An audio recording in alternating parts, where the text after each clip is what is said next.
Ibu-ibu, bapak-bapak, saudari-saudara, kita berdiri, kita tepuk anak-anak Yesus lagi ya, supaya suasana lebih meriah. Tepuk anak-anak Yesus. Yesus Kristus, Tuhanku, yes. Allahku, yes. Rajaku, yes. Kemarin saya ada dengar dorang di atas, yesnya bikin 3 kali. Jadi sekarang kita bikin yes, yes, yes. Ya. Gitu kah? Ya, mantap. Tepuk 1 kali lagi, anak-anak Yesus. Yesus Kristus, Tuhanku, yes. Allahku, yes. Rajaku, yes, yes, yes. Wah, ini lebih mantap, benar. Terima kasih. Ya, silakan duduk ya.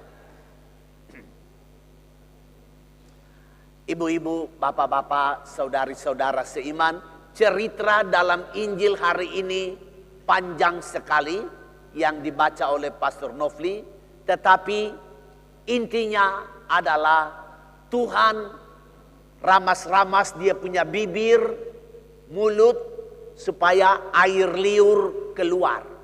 Banyak.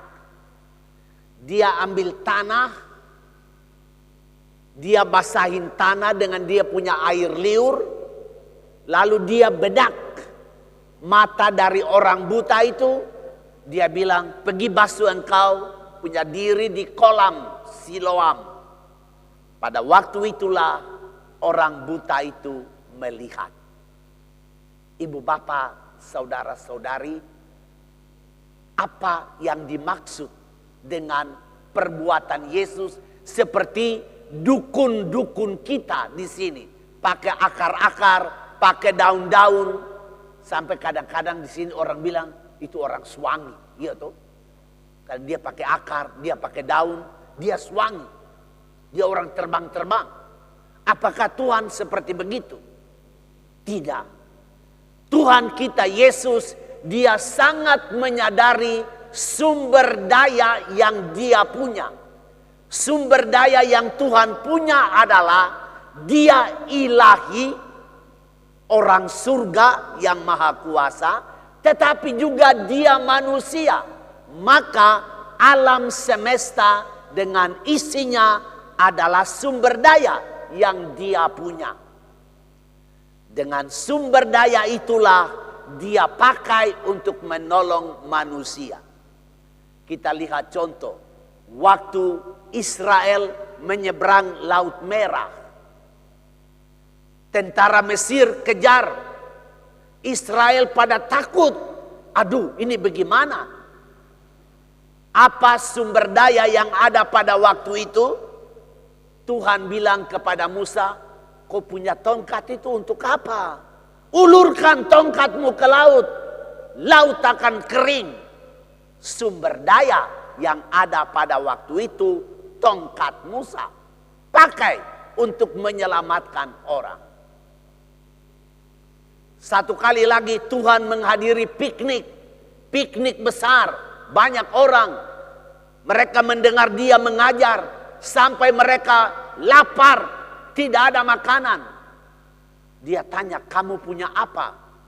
Andreas bilang, ada satu anak punya 5 roti dan 2 ikan. Di Ambon ini ada rumah makan itu toh, 5 roti dan 2 ikan. Nah, Tuhan bilang bawa kemari. Dia mengucap syukur, dari 5 roti dan 2 ikan, dia kasih makan 5.000 orang.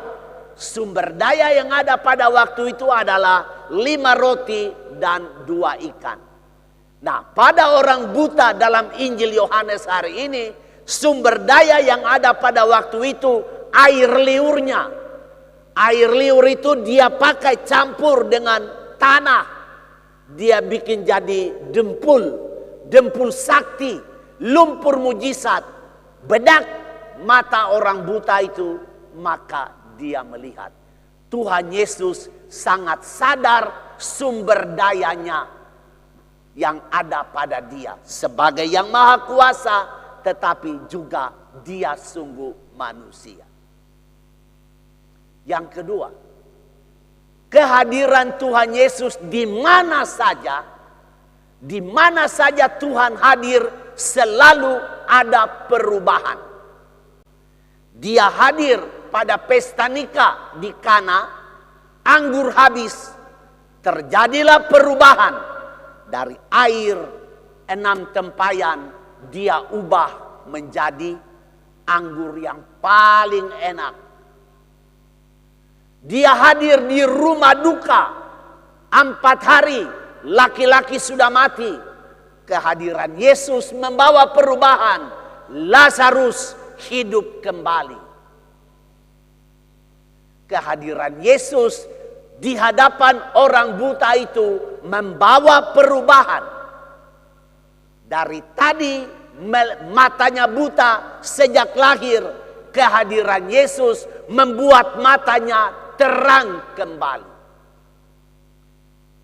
Ibu, bapak, saudara-saudari, Tuhan sadar bahwa karya-karyanya harus terus berlanjut. Pekerjaan-pekerjaannya harus diteruskan.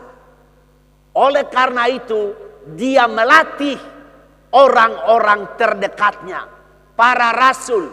Dia melatih mereka supaya nanti semua pekerjaan Yesus mereka dapat lanjutkan.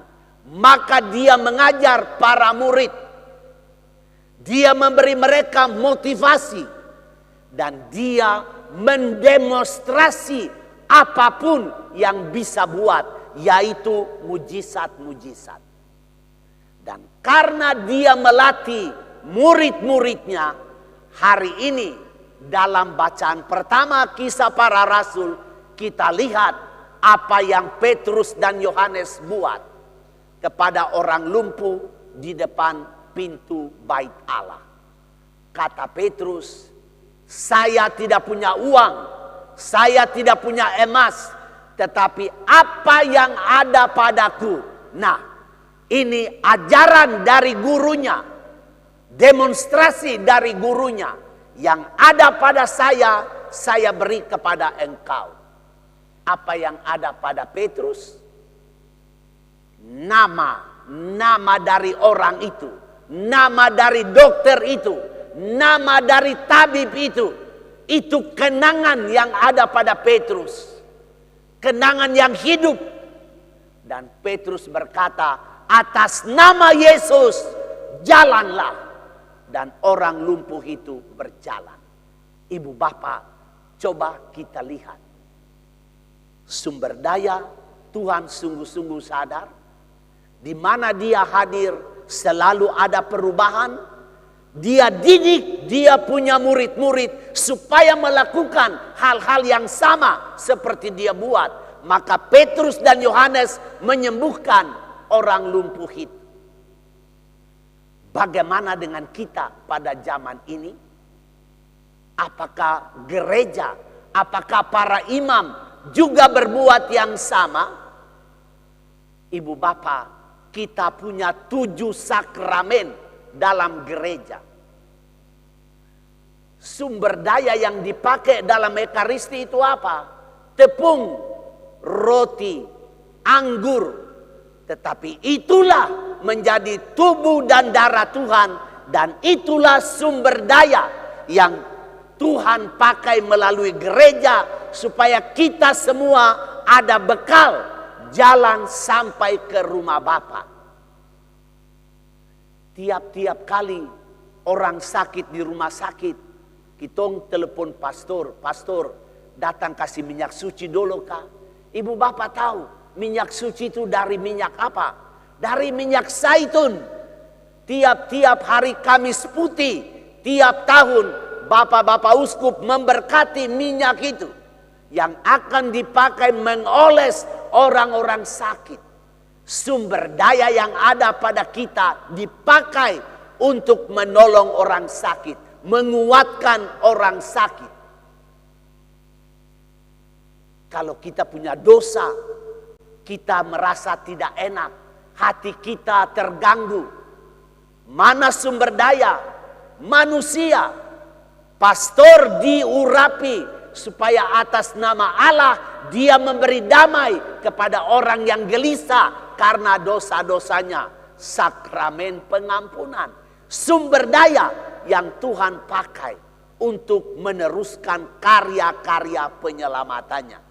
Ibu bapak, saudara-saudari seiman, kita bersiara di bumi ini, tetapi Tuhan sungguh-sungguh menyertai kita. Dan di mana saja Tuhan ada di tengah-tengah kita, di situ ada perubahan. Bapak, ibu, saudara-saudari, saya tutup permenungan ini. Kita semua punya masalah. Masalah dengan kesehatan, masalah ekonomi, masalah apa saja. Gangguan-gangguan yang membuat kita merasa tidak senang. Merasa hidup kita terganggu. Merasa hidup kita tidak nyaman. Ayo, datang kepada Tuhan Yesus. Karena Dia adalah tabib andalan. Datang kepada Yesus sebab Dia memperpendek sistem pengobatan medis. Dia tidak suruh kita pergi ke laboratorium. Dia tidak suruh pergi ronsen. Dia tidak suruh kau datang ke dokter ahli ini. Tidak. Tuhan Yesus langsung membawa kita kepada jawaban. Seperti Dia buat dalam Injil. Ulurkan tanganmu. Tangan yang sudah mati diulurkan dan sembuh. Dia berkata, angkat tempat tidurmu dan berjalan. Langsung berjalan. Ibu bapak, datang kepada Yesus pada waktu kita susah. Dan benar kita datang kepada jawaban. Kita tidak datang kepada pertanyaan. Tetapi kita datang kepada jawaban. Semoga iman kita memberi kita kesembuhan seperti yang kita harapkan dari Tuhan kita Yesus Kristus. Mari kita tepuk tangan untuk Tuhan Yesus.